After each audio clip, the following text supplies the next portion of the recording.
Maupay nga adlaw hayo nga tanan, ako Maria Juna Evangelista. Ngan salamat ang iyo pamati han All is Grace podcast.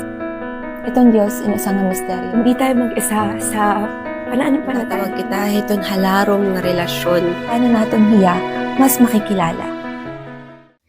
Kumusta ka mga tanan? Niya kita nga maray pakag eristorya kay pinahuway ako hanya nga Lenten season. I needed a short break from social media. And now that we are back, our episode will be about our beloved Pope Francis. We learned that he passed away last Easter Monday, and this is my thanksgiving to him.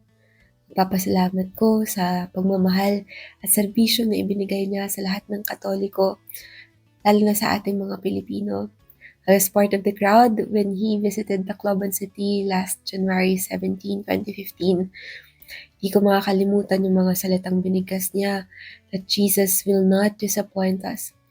And this Jesus Christ who conquered death on the cross is able to console us and understand us in our sufferings. At that time, pakiramdam ko, kahit ang layo ko, it was really the Lord Jesus Christ who visited us, who extended those words of hope to us, that He is with us and we are not alone. No matter what sufferings we are experiencing, God knows what we are going through, and He experienced it.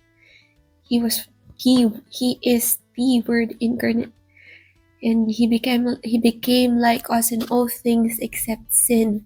So alam niya yung nararamdaman natin, tayo na mga may sakit, tayo na mga naghihirap, tayo na may maraming pinagdadaanan sa buhay. And again, this Pope who is very controversial, he has a lot of supporters and at the same time haters. But I will remember him as a Pope who is humble, who tried to smell like the sheep and to be the best Pope that he can be. Even during his last moments as a Pope, he was out there reaching out to the people. He wasn't excluding himself. He was out there, even if he was struggling. He was very sick and old, pero pinilit niya pa rin na harapin yung mga tao at makapagpaalam man lang sa kanila, makita sila, makawayan sila, lahat ng mga tao nag-aantay sa kanya. For all of this and for all of the sacrifices of Pope Francis, maraming salamat po, Lolo Kiko. And I invite all of us Catholics, all of my Christian brothers and sisters, I implore you to pray for the eternal repose of Pope Francis. Malagatawagan ng kaluluwa.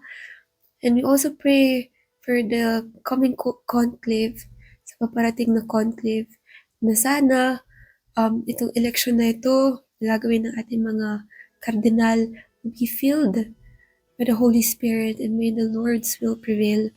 And sana rin kung sino man itong ating susunod na Santo Papa, yun talaga yung itinalaga ng ating Panginoong Diyos. May He lead the Catholic Church to this era of revival, especially the Eucharistic revival within the Church.